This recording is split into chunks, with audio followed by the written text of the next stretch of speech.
Hey guys, I am Mansoor.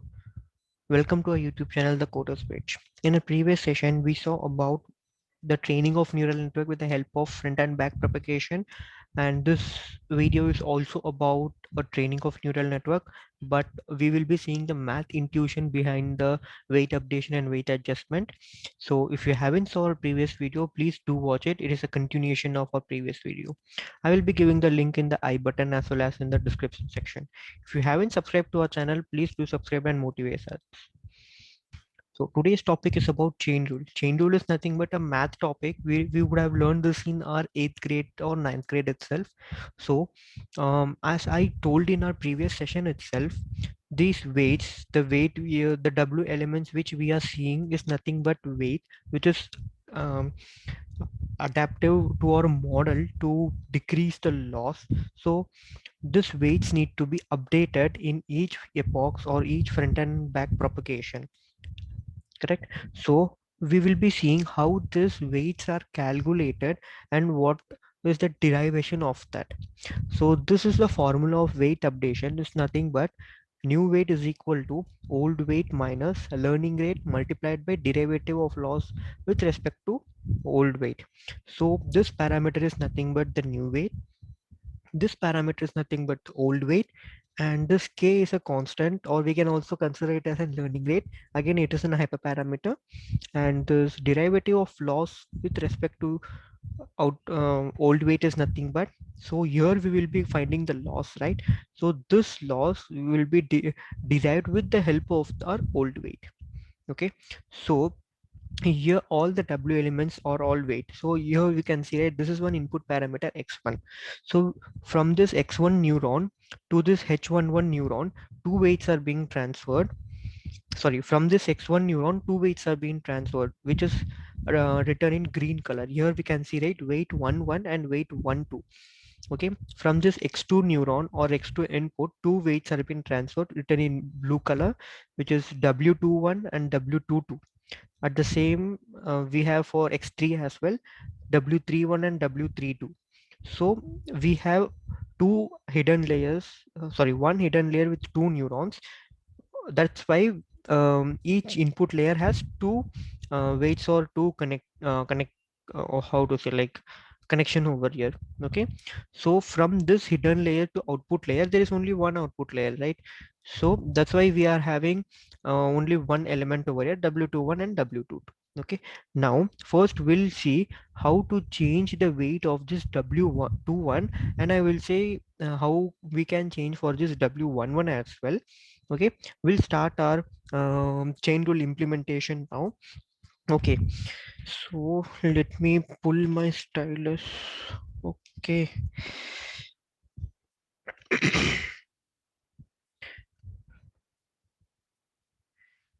Let me just scroll up a little bit. Okay, so as I told you, we will be deriving our weight for this element, which is nothing but this weight we will be calculating for w21. So for calculating the w21, the formula of something will be like derivative of loss, sorry, derivative of loss with respect to derivative of w21. So this is the value which we are going to find. Okay, this can be calculated as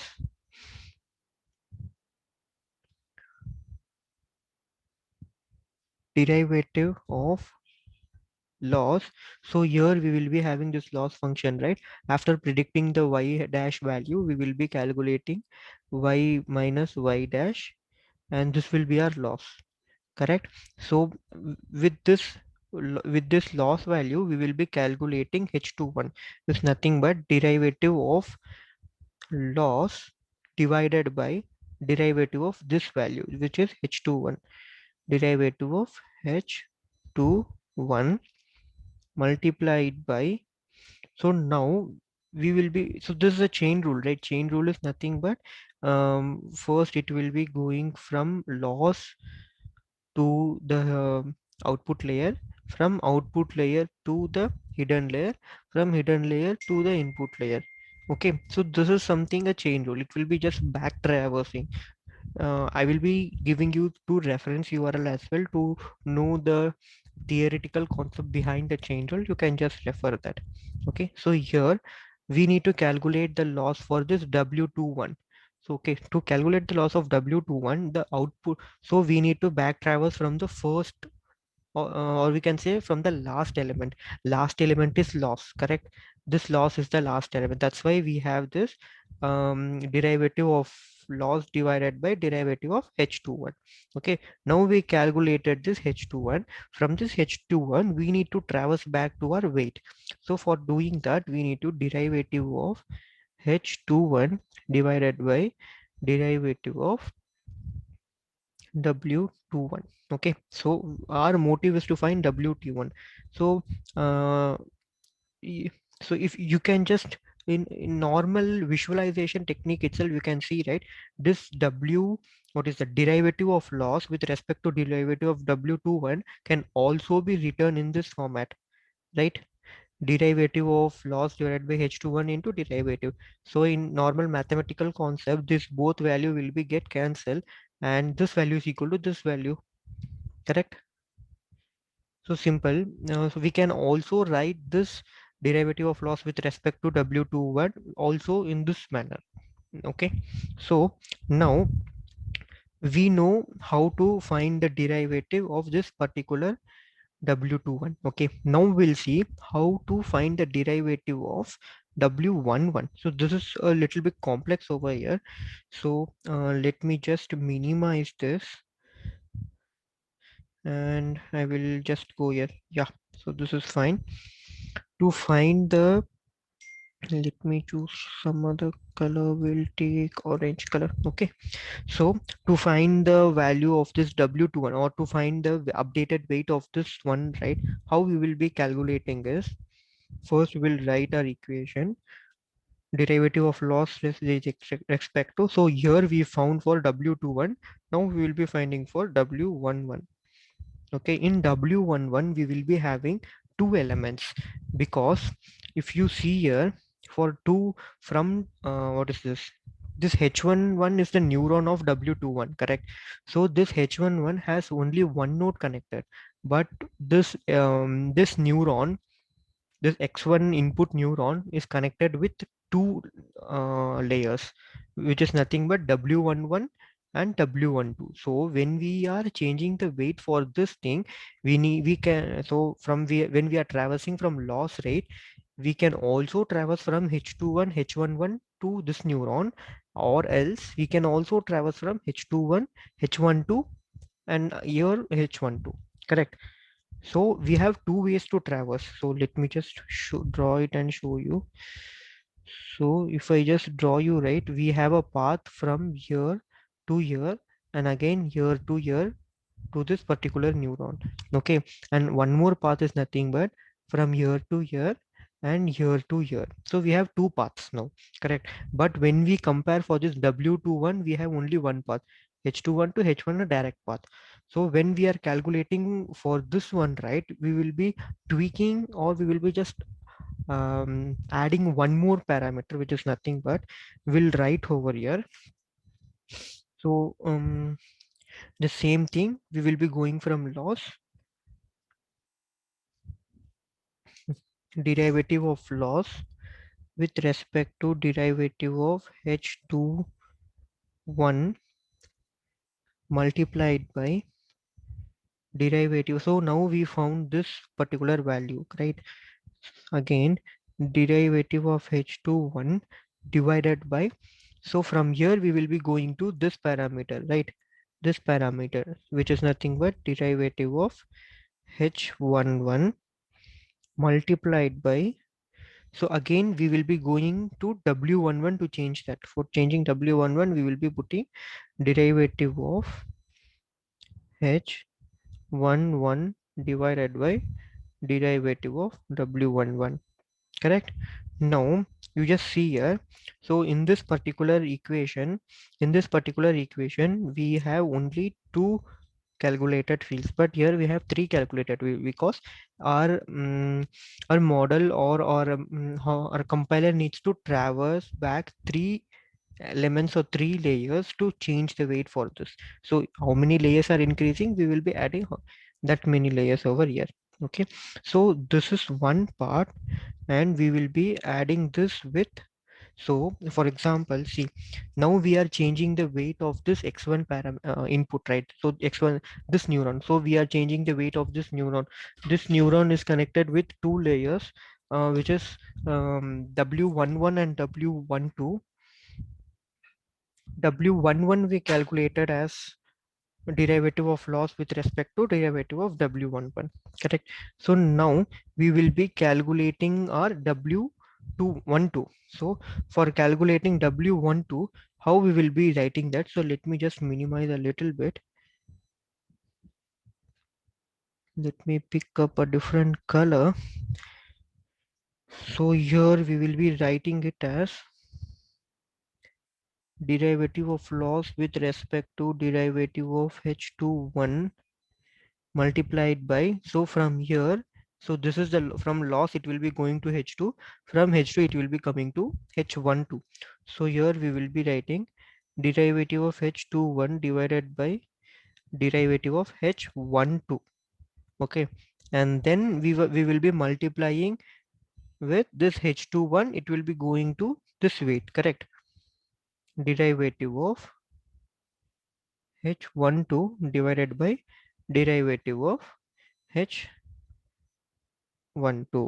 Okay, so this is the accumulated formula to change the weight of this particular which is that this particular, so this is one node, right? So this node, so let me highlight this node so you guys can easily see this. So this node, this is one node, right? So when we are changing the weight of this particular neuron, this neuron has two weights, W11 and W12. When we are back propagating and changing the weights, right, from loss or from output layer, we will be back propagating till input layer. So when we are back propagating, we will be going from layer to layer or neuron to neuron. So in that way, so first we will be changing for W21. So we successfully changed it over here. Okay, and from W21 we so the next weight which we are able to see here is W11 and W12. Both are from a single neuron.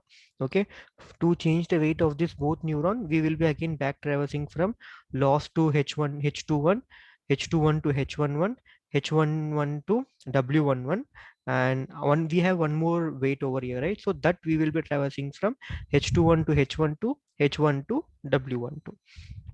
Okay, so this is the technique to calculate the loss, sorry, not calculate loss, to back propagate and update the weights. Okay, so the derivative value which we are getting over, so now we found the derivative value, correct? So we need the derivative value because as per our formula, what is our formula of weight?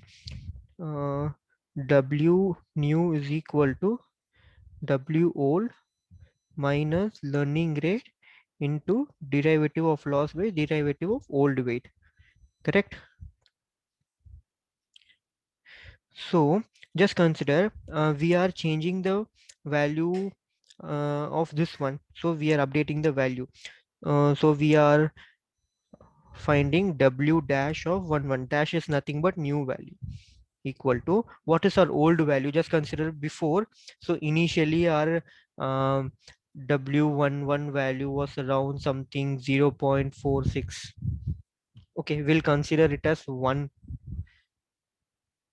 we'll consider it as 1.2.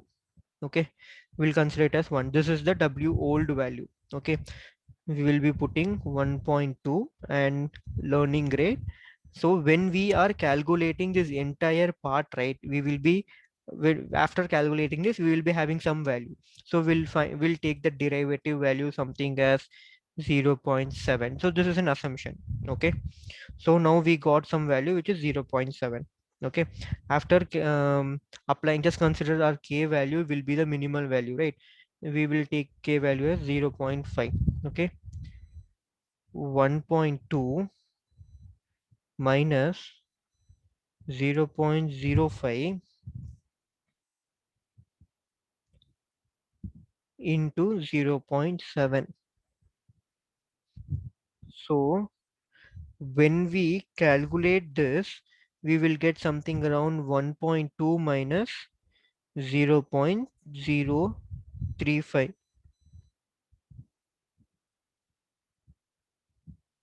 When we calculate this, we'll come to a new value which is 1.165. So this will be our W new value. So as this is our motive to calculate a chain rule. Why? Because our weight value, initially our weight was around some 1.2. Correct. We need to minimize the loss. So in order to minimize the loss, we will be updating or adjusting the weights. So by using this chain rule, we will be finding the derivative of our old weight. So after finding the derivative of old weight, we will be applying the derivative in our weight updation formula with the help of learning rate, and we will be finding a new weight value. Okay, so now this particular weight will be updated in our model, and again it will be going front propagation. Again the loss value we will be calculating. If the loss is high, again we will be back propagating, and then the same process will be in a continuous format until we got a minimal loss and high accuracy. Okay, so hope you guys are clear with what is chain rule, how the weights are calculated with the help of chain rule, and what is the motive of chain rule. The main motive of chain rule is to get the derivative of the old loss value with respect, sorry, old weight with respect to loss. Okay, to calculate a new weight by using this formula, which is nothing but, here we can able to see, right, this blue color value, new weight is equal to old weight minus learning rate into derivative of old weight. Okay, so hope you guys are clear how to change weights, what are the fields we require to change weights, the fields which requires the learning rate, the derivative value, and the old weight value. Okay, so I hope you guys are clear with this concepts. So my request is you to please be strong in the basics and the math intuition, in the normally in our field, right? So in our data science or machine learning or deep learning, whatever it may be, so the code will be available easily in Google, GitHub, Stack Overflow, anywhere. So it's like a simple one line code. We will be importing the libraries, and a one line statement we will be writing. But the math intuition behind this is very, very important. Then only we can able to easily identify in which place we need to tune the parameter, which functions, which optimizers we need to use, and many things are there. So please be strong in the basics and the math intuitions with the formulas, derivatives. I'm not saying to mug up the formula or anything, just understand what is the math behind it. So that is more than enough. Okay, so I know, like, from all my past 8 videos are completely theoretical part. So theoretical part will be going till 15th or 16th video, because as I told before, math intuition and the basic knowledge is very, very important. So please bear with me. It will be fun when we go into a practical session. So I will try to include some practical sessions side by side as well. Until then, thank you. Bye bye. Subscribe to the Coders Pitch.